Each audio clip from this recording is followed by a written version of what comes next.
Hey, what's going on, everybody? It's the CD guy, Johnny Z here. Thank you so much for tuning back into the channel. 2024 is winding down, and so now, time to look ahead to 2025. I'm going to take a look at my 10 most anticipated new metal albums coming out in 2025, and so for this video, I'm going to go in order of release date, not going to be ranking them or anything like that, so we'll start in the month of January and then work our way through the year, and at the end, there are a few albums that are slated for a 2025 release that have release dates to be announced, and so I'll get into those at the end, but with that in mind, let's start here in the month of January. Out on January 10th, 2025, we have The End Will Show Us All by Tremonti. You know, whether it be with Alter Bridge, Creed, or on his own, Mark Tremonti is one of the best guitarists in metal today, and his solo band Tremonti is typically heavier than the stuff he's done with Alter Bridge over the past 2 decades or so. You know, with 12 new tracks in total here, you can expect a guitar-centered album with melodic textures and a definite thrash metal influence, and this is the follow-up to Marching in Time from 2021, which is going to be a very hard album to follow up for sure, but I'm super excited to hear the continued evolution of the Tremonti sound on this record, and so out on January 10th, start off your new year right with some new Tremonti. Moving on now to the month of February, we have Parasomnia by Dream Theater, their upcoming 16th studio album, and it's the first since Black Clouds and Silver Linings from 2009 to feature drummer Mike Portnoy back in the band, back in Dream Theater where he belongs, and with the inclusion of Portnoy on this record, expectations are very high. You know, so far 2 singles have been released, those being the lead single Night Terror and recently A Broken Man. I thought Night Terror was much stronger of the two, but I'm really looking forward to hearing, you know, what the band have planned here, and if the rest of the record is a throwback of sorts to their past work with Portnoy, and how his return will impact, you know, the drumming, the lyrics, the production, all that stuff on the album, which is set to clock in at just over 70 minutes long, and it's the follow-up to A View from the Top of the World from 2021 as well. The band are currently on their 40th anniversary tour, and I'm debating whether or not to see them this March when they come near me. I'm waiting to hear the new record first, because I'm sure they're going to be playing a whole bunch of stuff live from the album. Lots of hype around this record, though, you know, but can it live up to it here? That's what I want to know. Can it live up to the Portnoy era material from the past? You know, A Broken Man makes me wonder, because it was a little bit of an underwhelming single, I think. It definitely felt like Paint by Numbers Dream Theater, and I think we're all hoping that the reunion spurs some of the band's most experimental and complex work in years, so I guess time will tell, but we don't have to wait too long. Out on February 7th, Parasomnia by Dream Theater. February 7th is shaping up to be an awesome day for progressive metal fans, because we also have the new album from Jinjer to look forward to as well. Their 5th studio album entitled Duel via Napalm Records, and it's the follow-up to Wallflowers from 2021. Prior to the album's announcement in October, the band had shared that they had been busy in the studio working on their next record, and we've gotten a pretty good idea of this album so far with singles such as Someone's Daughter, Rogue, Green Serpent, and Kafka.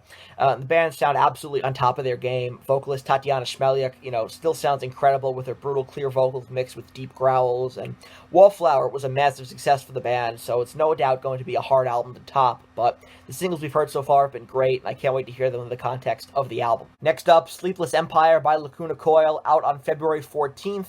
This is going to be their 10th studio album, and the band's first collection of new tracks, 11 to be exact, since Black Anima from 2019. An inspiration from the album came out of the Comalized 20 sessions from 2022, and the album also features a collaboration with Lamb of God vocalist Randy Blythe on the track Hosting the Shadow, which was released as a single back in August. Great song.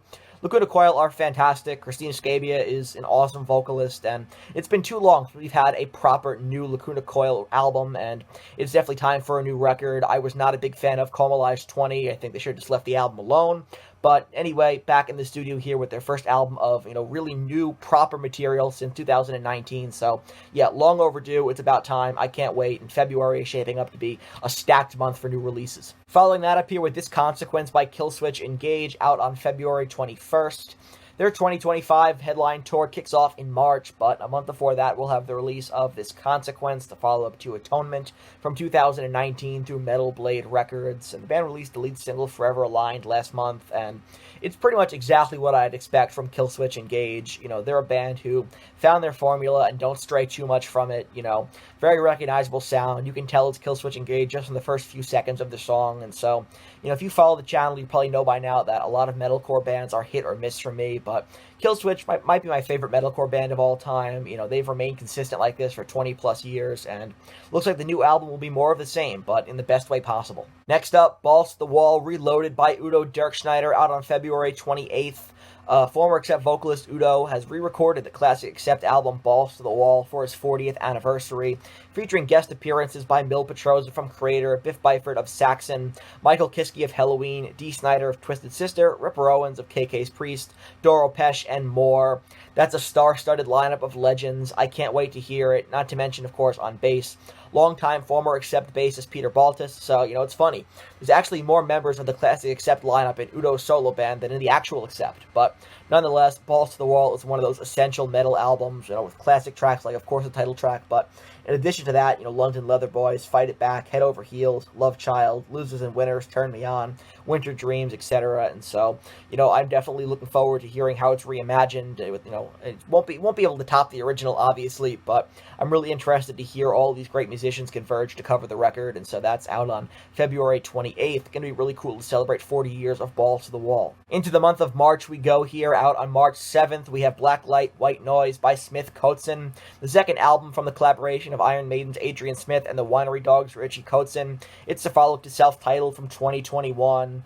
Two tremendous guitarists with great chemistry together. I love their debut. Some great guitar work on here. We knew what a great singer Richie Kotzen was, almost Chris Cornell-esque in a lot of respects, but Adrian Smith also sounded really cool on lead vocals with his laid-back delivery. And so the first album, I think, was expertly done by two pros, and I'm expecting more of the same on the new album. More guitar-centric material, some bluesy elements too, and some great harmonies by Adrian and Richie. How about some Melodeath on the list here with Blood Dynasty by Arch Enemy, out on March 28th. It's the first studio album to feature guitarist Joey Concepcion, following the departure of Jeff Loomis from the band in 2023. And, Arch Enemy kind of surprised us all with the release of the lead single Dream Stealer back in July, and have since released two more singles, Liars and Thieves and the title track, and the band launched their tour in support of the record last month. Will be touring through May of 2025, and upon announcing the album, founding member and guitarist Michael Ammett stated that Blood Dynasty will surpass fans' expectations for an Arch Enemy album, saying, and I quote, "This new album pushes the boundaries of what we've done before. It's everything you've come to expect from this band, and then some," end quote. And so, there's lots to be excited about here. It's the follow-up to Deceivers from 2022. Like I said, this list would start with, confirmed releases. We go in order of release date.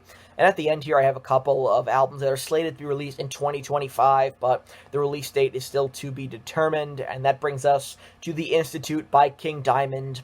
Will 2025 finally be the year that The Institute by King Diamond gets released? I mean, we're bordering very close on Chinese democracy territory here with the wait for this record, and I really hope when it finally does come out that it's worth the wait. Now expected to be out by the summer of 2025, guitarist Andy LaRocque claims the album will be completed before the band does the European festival circuit next year. Andy LaRocque also said the band will be taking some time off from the studio, for a little bit of a Christmas break, then get back to it after that in the new year, which King Diamond taking some time off to celebrate Christmas is hilarious to me for some reason, but the King has more or less already been touring the record with St. Lucifer's Hospital 1920, his current tour, and the stage show as well, performing two new tracks, Spider Lily, which got an official release earlier this week, and Electrotherapy. No word yet on the track listing for the album, or if the record's original lead single, Masquerade of Madness, will even make the final cut at this point, but things seem to finally be coming together, and so, although we don't have a definitive release date yet, summer 2025 sounds most likely from what we've heard from the King and from Andy LaRocque as well. And last but not least, we have Curtain Call by Savatage, the upcoming studio album by Savatage, who have not made a record since 2004's Poets and Madmen. John Oliva has confirmed that this record will feature all members of the Dead Winter Dead lineup, including his replacement Zach Stevens as well, which I thought was cool. I like the Zach Stevens era. I know some Savatage fans are more loyal to the John Oliva stuff. I think it's all good stuff. Savatage are a band that, throughout the 90s remained very underrated with the Zach Stevens stuff, and so John Oliva, Zach Stevens, two fantastic vocalists, and so I'm glad that everyone was able to work together on this album, which is most likely to be their final record, and the album was slated to be released on April 3rd, 2024, to coincide with founding member and guitarist, the late Chris Oliva's 61st birthday, but an injury to John Oliva halted the album's progression, and the band have announced they will play their first show together in 10 years at Monsters of Rock on April 19th of next year in Sao Paulo, with Zach Stevens on lead vocals, because because of Oliva's health issues, but if work on the album has started to pick up once again, and it's not out of the realm of possibility that this album gets released on April 3rd of this year, if they still wanted to coincide, with Chris Oliva's birthday, and we know that the album has been in the works, right? Savatage will be playing live this year, and it seems to be an all-hands-on-deck project, and so I think it's definitely likely that Curtain Call is finally released sometime in the coming year, if not on April 3rd. So that wraps up this video here of my 10 most anticipated metal albums coming out in 2025, which you guys can see right over here. If you enjoyed this video, please give it a thumbs up, subscribe to the channel down below, turn on the bell for notifications so you don't miss a new upload.